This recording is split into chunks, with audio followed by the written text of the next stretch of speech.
इसका मतलब क्या है? जो हमारे भारतीय संस्कृति, इतिहास और विरासत में जो हमारी परिवार पद्धति है, जीवन पद्धति है, उसके अनुरूप हमारे देश के विकास में हमारा सूचकांक डोमेस्टिक हैप्पी ह्यूमन इंडेक्स क्या हो सकता है, उसके निकष क्या हो सकते हैं और कौन से क्षेत्र में उन निकषों को पूरा करने से हम एक विकास के रूप में एक परिपूर्ण राष्ट्र बन सकते हैं, ये हमारे सतत चिंतन का लगातार प्रयास रहा है। पंडित दीनदयाल उपाध्याय जी ने इसी बात को अपने विचार दर्शन में सामाजिक आर्थिक चिंतन अंत्योदय में कहा था कि हमारे समाज के जो शोषित है, पीड़ित है, दलित है, जो सामाजिक, आर्थिक और शैक्षणिक दृष्टि से पिछड़े हुए हैं, जिनके पास रहने के लिए घर नहीं है, शरीर पर कपड़ा नहीं है और खाने के लिए रोटी नहीं है, उस दरिद्र नारायण को हम भगवान माने और हम उसकी निरंतर सेवा करते रहे और जिस दिन उस व्यक्ति को रोटी, कपड़ा और मकान मिलेगा, वो हमारे जीवन का हम कार्य पूरा होगा, ऐसा हम समझेंगे। डोमेस्टिक हैप्पी ह्यूमन इंडेक्स और अंत्योदय का सामाजिक आर्थिक चिंतन, ये दोनों के बीच में अंतर नहीं है। और मैं ये मानता हूं कि हमें ये एक एक समस्या के ऊपर उसकी उपाय योजना करते हुए हमारे सूचकांक को समाज में बढ़ाकर आगे कैसे जाना है, यही हमारी विचारों की दिशा है। आपके पास कुछ अलग एजेंडा हो सकता है, अलग कार्यक्रम हो सकते हैं, मेरे पास कुछ अलग हो सकता है, कुछ अलग कार्यक्रम हो सकते हैं, प्रयास अलग अलग प्रकार के हो सकते हैं, पर उद्देश्य एक ही है। मैं कुछ दिन पहले एक फॉरेन चैनल को इंटरव्यू दे रहा था, तो उन्होंने मुझे एक प्रश्न पूछा कि आपके जीवन में आपने बहुत टनल्स, रोड्स, एक्सप्रेस हाईवेज बनाई है, तो आपके जीवन में सबसे अच्छा कार्य कौन सा हुआ है? तो वो मुझे अपेक्षित कर रहे थे कि मैं बहुत से टनल और हाईवे की कोई कमी नहीं है, बहुत से बना रहा हूं, तो मैं किसी का उल्लेख करूंगा। वो मुझे इशारा कर रहे थे, अभी एक स्टेट ऑफ आर्ट प्रोजेक्ट हमने द्वारका एक्सप्रेस हाईवे बनाया, अभी तो आधा ही ओपन हुआ है, पर अभी आधा होगा। वो really state of art project है, टनल अंदर से डायरेक्ट एयरपोर्ट के तीर पर पहुंचती है। तो वो मुझे उसका जिक्र करते, उन्होंने देखा था, उनको बहुत पसंद आई थी। पर जब मैंने उनको सवाल उन्होंने पूछा तो मैंने उनको एक जवाब दिया कि मैं पंडित दीनदयाल उपाध्याय जी के सामाजिक आर्थिक चिंतन को अपने जीवन में एक विचार निष्ठा के रूप में मानता हूं। और मुझे याद है कि पंडित दीनदयाल उपाध्याय जी ने कहा था कि जो आदमी को धोने का काम करता है, जो साइकिल रिक्शा है, ये एक सामाजिक शोषण का प्रतीक है और जिस दिन ये प्रथा समाप्त होगी, वो देश के इतिहास का सुनहरा दिन होगा। ये बात मुझे पढ़ने के लिए मिली थी और डॉक्टर राम मनोहर लोहिया जी, जो समाजवादी चिंतक थे, उन्होंने भी कहा था कि मैं जीवन भर आदमी को ढोने वाले रिक्शा में कभी नहीं बैठूंगा। और मैं जब ट्रांसपोर्ट मंत्री बना, उससे पहले मेरे मन में इच्छा थी कि दीनदयाल उपाध्याय जी ने जो बात कही है, डॉक्टर राम मनोहर लोहिया जी ने जो बात कही है, क्या इसका कोई जवाब हो सकता है? क्या इससे कोई सॉल्यूशन निकल सकता है? तो उस समय mechanised driven E rickshaw, electric rickshaw की बात आई और मैंने आने के बाद पहली बार इसमें कार्य शुरू किया, IIT को साथ में लिया। हमारे यहां तो कम से कम साइकिल रिक्शा में बैठकर लोगों को ढोया जाता है, पर बंगाल और झारखंड और अनेक जगह पर ऐसी परिस्थिति थी कि कलकत्ता में उस समय आप में से कुछ लोगों को याद होगा कि वो गरीब व्यक्ति अपने कंधे पर वो जू रखकर आदमी को खींचता था और उसको खींच के ले जाता था। अनेक जगह पर हम जब बद्रीनाथ केदारनाथ में जाते थे तो अभी भी ये प्रथा है कि वो डोली में रखकर उठाकर उसको ले जाते हैं। तो मैंने सोचा ये तो एक रोजगार का भी साधन है, पर रोजगार का साधन है पर ये कहीं ना कहीं पीड़ा देने वाला है। जब उस व्यक्ति की उम्र 68 साल 70 साल होती है और उस स्थिति में वो लोगों को रख के ले जाता है तो उसकी शारीरिक अवस्था देखी नहीं जाती। और इसलिए पंडित दीनदयाल उपाध्याय जी की बात को याद कर रखकर मैं उसके पीछे पड़ा और हमने मैकेनाइज्ड जीवन ई रिक्शा लाई और 1.5 करोड़ लोग आदमी आदमी का ढोने का काम करते थे और 50 लाख कम से कम 2 करोड़ छोटे 50 लाख लोग ई कार्ड चलाते थे। आपको याद होगा कि अनाज मंडी में मजदूर अपने पीठ पर 1 क्विंटल का बोरा लेकर चलता था। तो मैंने कहा कि नहीं, इसको कैसा भी करके इन प्रथाओं को, ये सामाजिक शोषण की प्रथाएं हैं, इसको बदलना चाहिए। और हमने ई रिक्शा ई कार्ड की योजना लाई। सुप्रीम कोर्ट तक लड़ाई चली क्योंकि मैंने ट्रांसपोर्ट मंत्री ना के नाते एक बात को अलाउ किया कि मार्केट में जो ISI स्टैंडर्ड के एक्सेल है, चक्के है, कोई भी कंपनी के लगाओ और बनाओ रिक्शा। अगर मैं एक एक को स्टैंडर्डाइज करता तो रिक्शा की कीमत बहुत बढ़ती थी।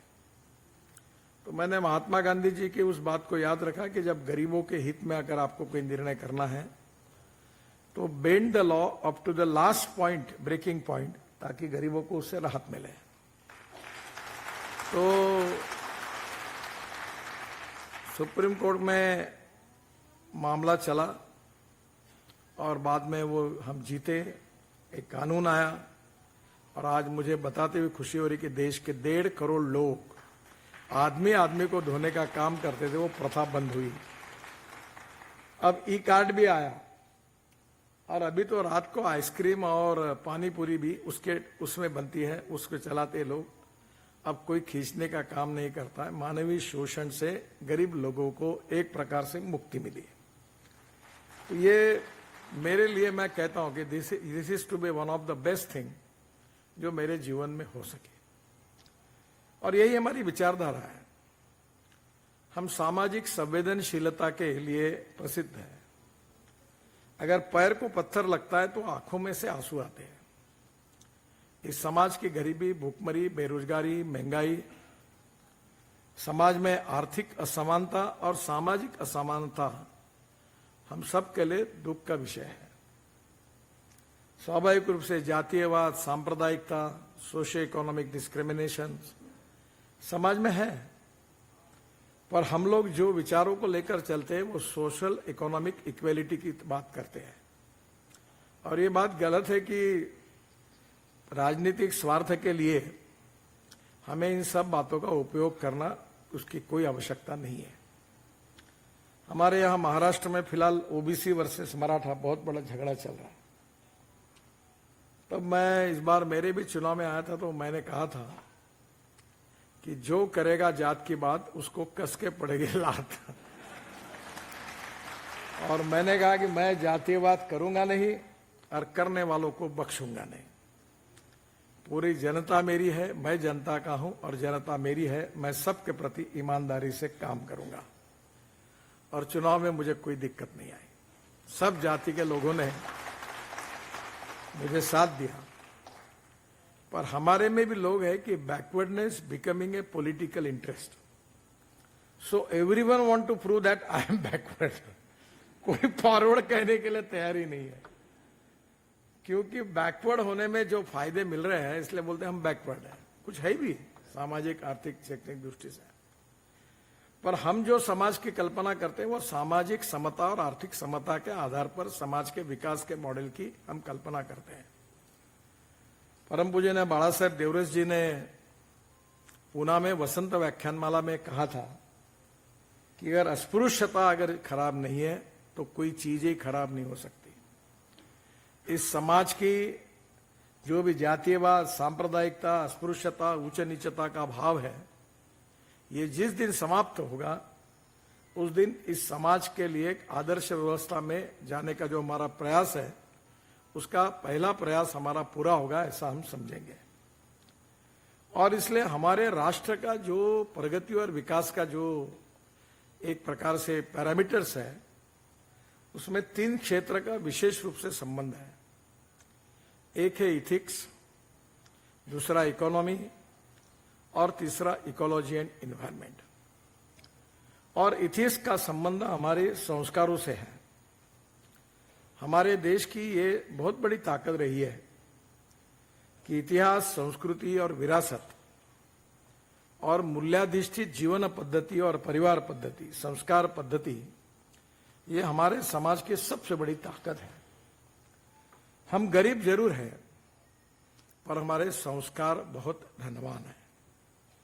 इसका अनुभव हिंदुस्तान में नहीं होता, पर बाहर जाने के बाद पता चलता है। मैं जब इंग्लैंड में गया था तो ब्रिटिश पार्लियामेंट में मुझे भाषण करने का मौका मिला, और जब वहां से मैं प्रधानमंत्री जी के ऑफिस में गया चाय पीने के लिए, तो उन्होंने मुझे एक प्रश्न पूछा कि हिंदुस्तान की सबसे बड़ी समस्या कौन सी है। तो मैंने उनको कहा कि हमारे यहाँ पॉपुलेशन बहुत बड़ी है, तो गरीबी, भूखमरी और बेरोजगारी ये हमारी बहुत बड़ी समस्या है। फिर मैंने उनको पूछा कि आपके यहाँ, आपके देश की सबसे बड़ी समस्या कौन सी है। तो उन्होंने कहा कि फिलहाल हम जो बहुत संघर्ष कर रहे हैं कि हमारे बेटे और बेटियां बड़ा होने के बाद, पढ़ने के बाद शादी नहीं करते, वो लिविंग रिलेशनशिप में रहते हैं, और धीरे धीरे हमारी सामाजिक व्यवस्था का जो फैब्रिक है वो बिगड़ते जा रहा है। और ऐसा ही होता रहेगा तो एक दिन हमारे देश में हमारी सामाजिक व्यवस्था का क्या होगा, इसकी कल्पना हम नहीं कर सकते। हम एक तरफ हमारी सामाजिक पद्धति, व्यवस्थाओं को उद्ध्वस्त करने की दिशा में जा रहे हैं। फिर उन्होंने मुझे पूछा कि आपका देश गरीब है, तो क्या आपके देश में यह समस्या नहीं है। तब मैंने उनको जवाब दिया कि यह नहीं के बराबर है। बोले ऐसे कैसे हो सकता है। तब मैंने उनको ये बताया कि हमारा देश गरीब है, पर इतिहास, संस्कृति और विरासत में जो मूल्याधिष्ठित संस्कार हमारे शिक्षा पद्धति से, परिवार पद्धति से, माता पिताओं से, गुरुवर्यों से जो मिलते हैं, उसके कारण हमारा समाज गरीब जरूर है, पर संस्कारों से दुनिया की तुलना में वो बहुत धनवान है। यही हमारी समाज की विशेषता है। और समाज में जीवन मूल्य बढ़े, इथिक्स, शिक्षा के द्वारा, परिवार पद्धति के द्वारा, संस्कार पद्धति के द्वारा, हमारा जो कुछ आध्यात्मिक स्पिरिचुअल साइंस है उसके द्वारा, अलग अलग प्रकार की अनेक विरासतें, अनेक इतिहास में अनेक उदाहरण है कि हमारे साधु और संत जो काम करते हैं उसको दुनिया में रिस्पांस मिलता है। जब शिकागो में स्वामी विवेकानंद जी गए थे तो उनके भाषण को पूरे विश्व में उसको रिकॉग्निशन मिला। विवेकानंद जी ने कोई बात कही थी तो सिंपल थी। उन्होंने ये कहा था कि मैं आपको ये कहने के लिए नहीं आया हूं कि मेरा भगवान श्रेष्ठ है, मैं आपके पास ये कहने के लिए नहीं आया हूं कि मेरा धर्म श्रेष्ठ है, मैं आपको ये कहने के लिए आया हूं कि जिस भगवान पर आप विश्वास रखते, जिस धर्म पर विश्वास रखते, वो श्रेष्ठ है। और अंततोगत्वा आप आपके अनुसार भक्ति करने से एक ही जगह पहुंचते हैं। संस्कृत में एक सुभाषित है, आकाशात पतितम तोयम यथा गच्छति सागरम सर्वदेव नमस्कारक केशवम प्रति गच्छति। उसमें हमारे यहाँ मराठी में एक कवि ने उसका ट्रांसलेशन किया था कि पडे खाल तीजे नभातू न पाणी, जसे सागरा तेच मिळून जाई, नमस्कार कोण्याही देवास केला, परी शेवटी तो पोहोचतो केशवाला। उसका अर्थ ये है कि आसमान से बरसात आती है, पानी गिरता है, वो नदी नालियों तक जाता है, और घूमते घूमते आखिरी में वो समुद्र को मिल जाता है। वैसे किसी भी भगवान को नमस्कार करने से वो आखिर जो सबका भगवान है उसी के पास पहुंचता है। वो केशव के रूप में उनका नाम लिया था। तो हम ये नहीं कहते, हमारी संस्कृति में कहते विश्व का कल्याण हो, सर्वे पे सुखिनः सन्तु। अभी तक ये नहीं कहते पहला मेरा कल्याण करो, बाकी बाद में बाकी लोगों का। तो ये हमारी संस्कृति है। तो इथिक्स ये हमारे लिए जो है वो रामायण महाभारत से लेकर, भगवत गीता से लेकर भगवान गौतम बुद्ध, भगवान महावीर। और आज आपको अगर आप देखेंगे तो कुरान से लेकर बाइबल तक सब भगवानों ने जो जो बातें कही है उसका आखिरी में जो संदेश है वो एक ही है। और इसलिए justice with all and appeasement of none, सर्वधर्म समभाव के आधार पर हमारी देश की रचना हो, ऐसा हम प्रयास करते हैं। जो सेकुलर शब्द है, ये बहुत इंटरेस्टिंग बात है कि जो हमारे देश में जो डिबेट होते हैं, तो सेकुलर शब्द का अर्थ है सर्वधर्म समभाव, धर्म निरपेक्षता नहीं है। अब अंग्रेजी डिक्शनरी जाके घर देखिए, तो सर्वधर्म समभाव means respect for all religion, और इसलिए सब धर्मों का सम्मान करना, ये धर्म निरपेक्षता है, ये सर्वधर्म समभाव, ये हमारे कॉन्स्टिट्यूशन में हमको अभिप्रेत है। माइनॉरिटी का अपीजमेंट करना, ये कहीं लिखा नहीं है, ना बहुसंख्यांक है ना अल्पसंख्यांक है। हम सब एक है, हमारी इतिहास संस्कृति विरासत एक है। और हम वो गीत भी गाते हैं कि संस्कृति सबकी एक चिरंतन, पुरखे जिसके हिंदू है, विराट सागर समाज अपना, हम सब इसके बिंदु है। तो यही बात हम कहते हैं। तो हमारे बीच में जो सांस्कृतिक समता है, समानता है, उसके आधार पर राष्ट्र के विकास के मॉडल का हम अब सब जगह विचार करते हैं। एक महत्वपूर्ण बात है कि इथिक्स के बाद इकोनॉमी आती है, और इकोनॉमी में हमें आज दुनिया बदल रही है। मैं सुरेश जी को कह रहा था कि नॉलेज ये पावर बनी है।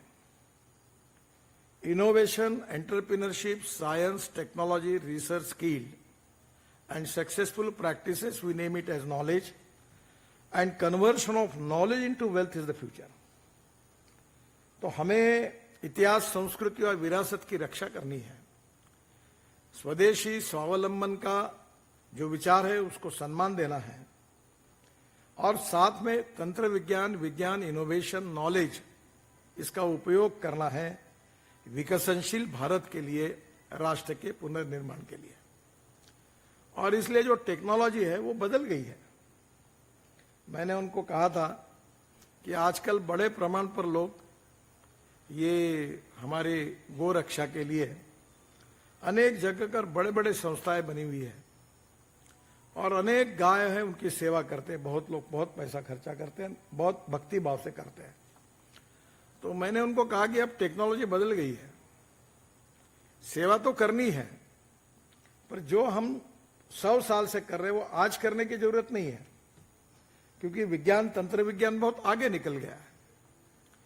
हमारे यहां आपको पता होगा कि 1952 में एक गिर जाति की गाय ब्राजील में गई, और वो गाय जो है वो अभी 60 लीटर दूध देती है, उनके यहाँ बहुत प्रसिद्ध है।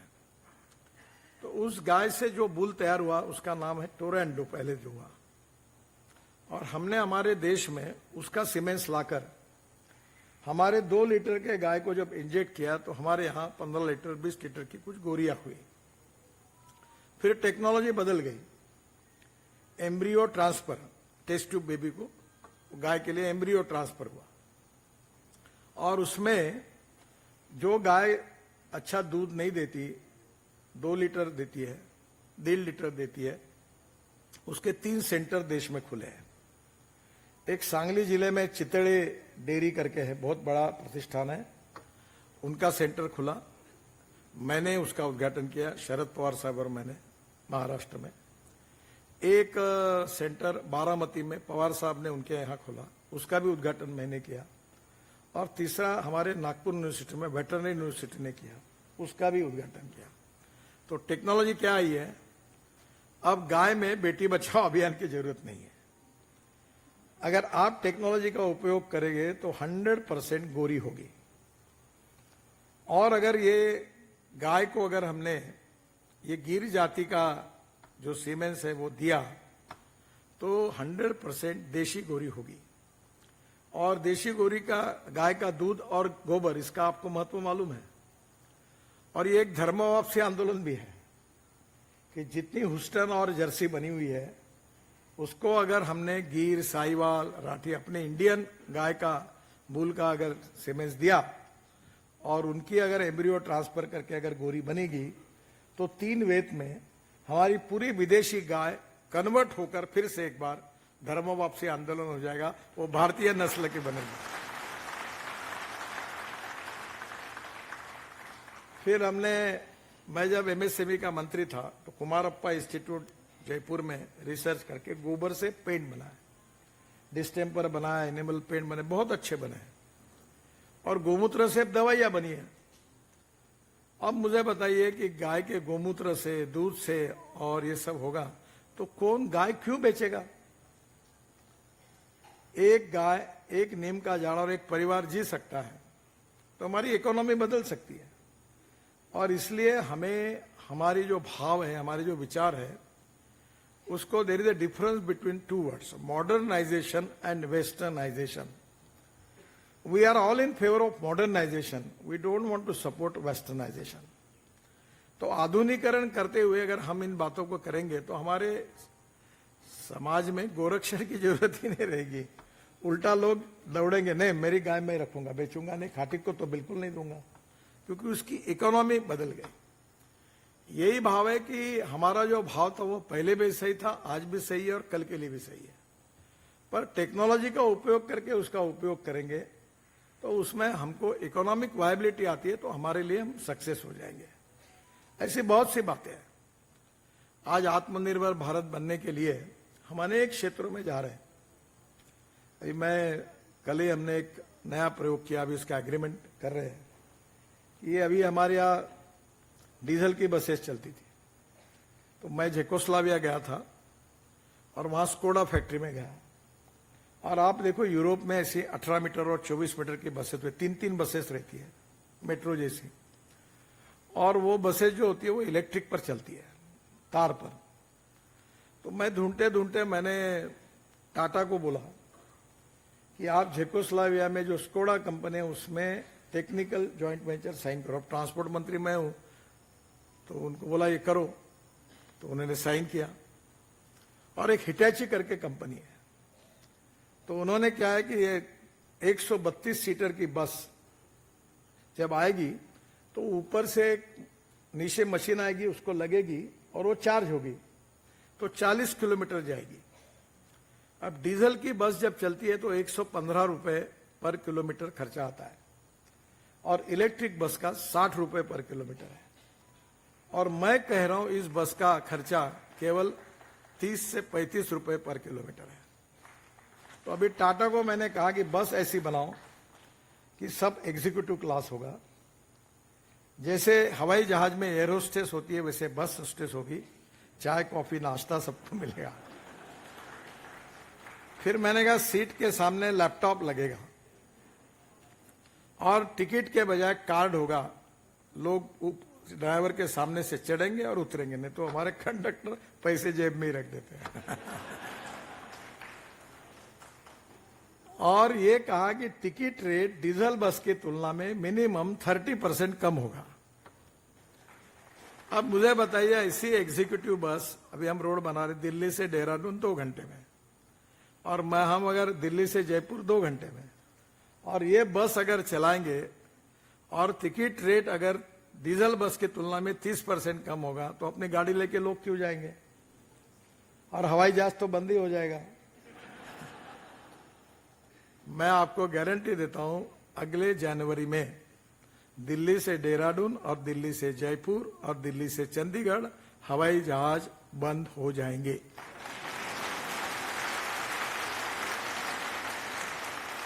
मैंने जब मुंबई और पुणे के बीच में हाईवे बनाया तो जेट एयरवेज की 9 फ्लाइट्स रोज मुंबई से पुणे जाती थी। जब से मैंने हाईवे बनाया 2 घंटे में आते तो फ्लाइट बंद हो गई। और अब इस रोड पर अगर यह टेक्नोलॉजी का उपयोग होगा तो प्रदूषण मुक्त अगर लोग बैठकर उसमें 2 घंटे में पहुंच जाएंगे देहरादून, तो लोगों का जीवन में सुखांक बढ़ेगा। तो घर, रोटी, कपड़ा, मकान, ट्रांसपोर्ट, इकोनॉमी का विकास, रोजगार की निर्मित, औद्योगिक विकास, और उससे जो होगा उससे सबसे बड़ी बात है कि लोगों को समाधान मिलेगा और समाज में एक संतुष्टि आएगी बिकॉज ऑफ गुड सर्विसेज। तो ये जो सुखांक है ये एक एक क्षेत्र में ढूंढकर वो कैसे करना, यही तो आप काम करते हैं मेडिकल साइंस में, हेल्थ सर्विसेज में, यही करते हैं। और इसमें जो आखिरी मुद्दा है जिसमें आप लोग बहुत काम कर सकते हैं, अनायसे आदर्श कुमार जी यहाँ है, वो है इकोलॉजी एंड इन्वायरमेंट। ये बहुत गंभीर समस्या है। मैं दिल्ली बहुत कम आता हूं और दिल से बताता हूं मेरी इच्छा ही नहीं होती आने की। जब भी आता हूं तो इन्फेक्शन हो जाता है। मैं सोमवार, मंगलवार, बुधवार देता हूं और बुधवार को रात को जल्दीबाजी में सोचता हूं 10 का विमान है क्या, 9 का है, जल्दी निकल जाता हूं। बहुत पोल्यूशन है, एयर पोल्यूशन, वाटर पोल्यूशन और साउंड पोल्यूशन। इकोलॉजी यानी एनवायरमेंट को प्रोटेक्ट करना चाहिए और इसलिए मेरे डिपार्टमेंट की ओर से मैं दिल्ली के आजू बाजू एनसीआर में 70,000 करोड़ के काम कर रहा हूं। 70,000 करोड़ के। दिल्ली का रिंग रोड बना, मैं जब मंत्री था गंगा का, तो गंगा को शुद्ध करने के लिए, यमुना को शुद्ध करने के लिए मैंने 6,000 करोड़ दिल्ली के स्टेट मिनिस्टर को दिए थे ताकि ये पानी शुद्ध हो। और इसलिए जल प्रदूषण, वायु प्रदूषण और ध्वनि प्रदूषण से मुक्ति मिलनी चाहिए। और दूसरी बात, रोड अच्छे बनने से नहीं होगा तो फ्यूल बदलनी चाहिए। मैं जब स्वयंसेवक था तो नागपुर में मैं सुदर्शन जी का बहुत प्रिय था। उनका देहांत हो गया। वो अक्सर कहते थे कि इस देश का किसान ये पेट्रोल डीजल का पर्याय दे सकता है, इस देश का किसान बिजली तैयार कर सकता है।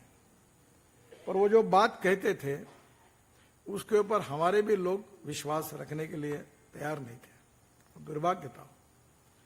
तो जब भोपाल में उनके मृत्यु के पूर्व मैं उनको मिलने के लिए गया था तो उन्होंने मुझे कहा, नितिन एक बात याद रखना, इसको कभी छोड़ना नहीं। मैं बिल्कुल नहीं छोड़ूंगा। आज मैं एक गाड़ी में आया हूं, बाहर खड़ी है दरवाजे के, वो टोयोटो कंपनी की इनोवा गाड़ी है, वर्ल्ड की पहली गाड़ी है, यूरो 6 इमिशन नॉर्म्स को पूरा करती है। और वो गाड़ी किसानों ने तैयार किए हुए 100% बायो इथेनॉल पे चलती है। No petrol, no diesel. और ये जो गाड़ी है ये प्रदूषण नहीं के बराबर करती है। और पेट्रोल के तुलना में अगर एवरेज की तुलना करेंगे तो पेट्रोल का भाव 25 रुपए लीटर आता है। 25 रुपए लीटर। अगर इस देश में पेट्रोल समाप्त हो गया और इथेनॉल शुरू हो गया तो किसानों की इकोनॉमी मजबूत होगी, गांव गरीब मजदूर किसान का कल्याण होगा, प्रदूषण से मुक्ति मिलेगी। और 16 लाख करोड़ का फॉसिल फ्यूल का इंपोर्ट है। अगर वो पैसा बचेगा तो वो देश की इकोनॉमी में जाएगा, किसानों के घर में जाएगा। अभी हम मक्के से इथेनॉल बना रहे, ब्रोकन राइस से बना रहे, शुगर केन जूस से बना रहे, मोलाइसिस से बना रहे। अब इथेनॉल, अभी G20 में बायोफ्यूल का अलायंस हमने कर दिया। We are the leader. 2 दिन पहले आपने देखा होगा, 4 दिन पहले मैंने पूना में बजाज का वर्ल्ड का पहला सीएनजी पर चलने वाला 2 व्हीलर लॉन्च किया। अब सीएनजी जो होता है, ये जो परल ये जलाते आप, इसमें 300 प्लांट का काम चालू है, 40 पूरे हुए हैं। 5 ton of parali is giving 1 ton of bio CNG. उसमें ट्रैक्टर चलती है, बस चलती है, मोटरसाइकिल चलती है। और ये जो मोटरसाइकिल मैंने लॉन्च की बजाज की, वो उसका खर्चा 1 रुपए पर किलोमीटर है। और अभी मेरे पास वो आने के पहले ही वो काइनेटिक लूना ने, चल मेरी लूना गाड़ी थी ना, उसकी एमडी मालकिन आई थी। वो कह रही थी कि उसने जो इलेक्ट्रिक लूना अभी नहीं तैयार की, मैंने ही लॉन्च की, वो बोले 10 पैसे किलोमीटर, 10 पैसे किलो खर्चा, प्रदूषण 0। और अभी 40 प्लांट चालू हुए हैं और उसमें से ट्रैक्टर को कन्वर्ट कर रहे, ट्रक को कन्वर्ट कर रहे, बसेस को कन्वर्ट कर रहे, किसान समृद्ध बन रहे हैं। और परली जलती नहीं, अभी परली खरीदे की जा रही है। और ये पानीपत में बहुत पीछे लगकर हमने एक प्रोजेक्ट शुरू किया है इंडियन ऑयल का, जिसमें परली से 1 lakh litre ethanol per day, 76,000 ton bio aviation fuel, sustainable aviation fuel तैयार हो रही है। और 150 टन बिटुमिन तैयार हो रहा है। हम 50 लाख टन बिटुमिन इंपोर्ट करते हैं। अब परली से बिटुमिन तैयार होगा और इस देश में आने वाले दिनों में भारत विश्व का ऐसा देश होगा कि दुनिया के हवाई जहाज हिंदुस्तान के एयरपोर्ट पर इसलिए आएंगे कि हमारे किसानों ने तैयार किए हुए हवाई ईंधन एविएशन फ्यूल को सस्ते में लेकर अपने विमान में भरेंगे और वहां से जाएंगे। वो दिन अब दूर नहीं। जैसे नॉलेज टू वेल्थ है वैसे वेस्ट टू वेल्थ है। मुझे दिल्ली की जानकारी कम है। गाजीपुर करके टेकड़ी है ना कचरे की, मैंने बड़े पीछे लगकर UR2 करके एक रोड बना है और दिल्ली मुंबई हाईवे में 7 मीटर टेकड़ी का साइज कम हो गया और 80 लाख टन कचरा। ये UR2 ने ये पानीपत से निकलकर आप दिल्ली की तरफ आते हैं तो राइट हैंड हमने एक रोड बनाया। वहां से एयरपोर्ट आने के लिए 1.5 घंटा लगता है। अब हमारे रोड का 2-3 महीने में इनॉग्रेशन हो जाएगा UR2 का, तो हम 20 मिनट के अंदर एयरपोर्ट के अंदर जाएंगे। अब 1.5 घंटा का और 20 मिनट का वो टनल बनी है, द्वारका एक्सप्रेस हाईवे तक आएगा और वहां से सीधा द्वारका मुंबई दिल्ली हाईवे को जाएगा और नीचे आएगा तो टनल वो क्या है वहां की मूर्ति कोई है शिव मूर्ति, वहां से वो अंदर जाएगा और अंदर से एकदम T3 पे निकलेगा। वो हो गया काम पूरा। तो मुझे बताइए कि कहां 1.5 घंटा और कहां 20 मिनट। और अब परली जो आएगी उसका पूरा इथेनॉल बनेगा, बांबू से बनेगा। तो मैं भारत विकास परिषद को कहूंगा कि इकोलॉजी एंड इन्वायरमेंट के लिए कुछ काम आप जरूर करिए। मैं बहुत ज्यादा विद्वान नहीं हूं। मैं 75 में जब इंदिरा जी ने इमरजेंसी लगाई तो मैं 11वीं में पढ़ता था, तो संघ का स्वयंसेवक था। तो मैं उस समय वो इमरजेंसी के खिलाफ लग गया। साइकिल स्टाइल मशीन में वो पॉम्पलेट निकालना और पहुंचाना, ये काम मेरे पास था। तो मेरा पूरा ध्यान इमरजेंसी के खिलाफ ही रहा, तो मेरा एजुकेशन करियर खराब हो गया और मुझे 52% मार्क मिले और साइंस ग्रुप में 49.26 मिले। तो मुझे इंजीनियरिंग कॉलेज के एडमिशन को मुझे 50% के ऊपर इंजीनियरिंग में मिलती है एडमिशन। अब मुझे 9 डिलीट्स मिली है, डॉक्टरेट्स। उसमें से 5 मुझे एग्रीकल्चर साइंस की मिली हुई है। पर अभी भी मैं डॉक्टर नितिन गडकरी लगाता नहीं हूं। तो मुझे पूछा भाई आप क्यों नहीं लगाते हैं? तो बोला जो आदमी इंजीनियरिंग कॉलेज के एडमिशन के लिए डिस्क्वालीफाई हो गया तो डॉक्टर कैसे लगाओ? तो मेरे आपको कहना है water conservation, ecology and environment में आप दिल्ली में मत जाइए। देखो आंध्र, कर्नाटक, तमिलनाडु, महाराष्ट्र, गुजरात, राजस्थान पानी समस्या है। और हमने जो काम शुरू किया, दौड़ने वाले पानी को चलने के लिए लगाओ, चलने वाले पानी को रुकने के लिए लगाओ, रुके हुए पानी को जमीन को पीने के लिए लगाओ। गांव का पानी गांव में, खेत का पानी खेत में, घर का पानी घर में। जैसे आप जब जवान होते हो तो नौकरी करते हुए बैंक में डिपॉजिट करते हो और रिटायर्ड होने के बाद उस पैसे के ब्याज पर जीवन जीते हो, वैसे ही पानी को डिपॉजिट करना। और मैं आपको बताऊं इतना बड़ा काम हुआ, जिस बुल्ढाना जिला था जहां अजिंठा है, वेरूल है, वहां 19% इरिगेशन था, अब वहां 42% हुआ और फ्री ऑफ चार्ज हो गया। मैंने NHI से जो मिट्टी लगती है, एग्रीगेट लगता है, तो नदी नालों का खोलीकरण, रुंदीकरण किया, तालाबों की मिट्टी निकाली, रोड में लाया, फुकट में काम करके दिया। एग्रीकल्चर यूनिवर्सिटी अकोला में 36 तालाब बना दिए। 350 एकड़ इरिगेशन था, 6000 एकड़ हो गया। परभणी के यूनिवर्सिटी पूरा काफी जगह फुकट में काम हुआ। तो एक तो हमें पानी को बचाना होगा। बाढ़ के कारण taking water from one basin to another basin, मैं वाटर रिसोर्स मंत्री था, मैंने 49 प्रोजेक्ट्स रिवर कनेक्टिविटी के किए, जिससे बाढ़ आएगा ही नहीं। और अगर ये हमने ठीक प्रकार से कर पाएंगे और हमारा इरिगेशन अगर 60% के ऊपर जाएगा तो किसान आत्महत्या क्यों करेंगे? गांव, गरीब, मजदूर, किसान का जल, जमीन, जंगल और जानवर पर आधारित एक विकास का नया मॉडल अगर हम सक्सेसफुल करेंगे तो लोग गांव छोड़कर दिल्ली, मुंबई, कलकत्ता क्यों आएंगे?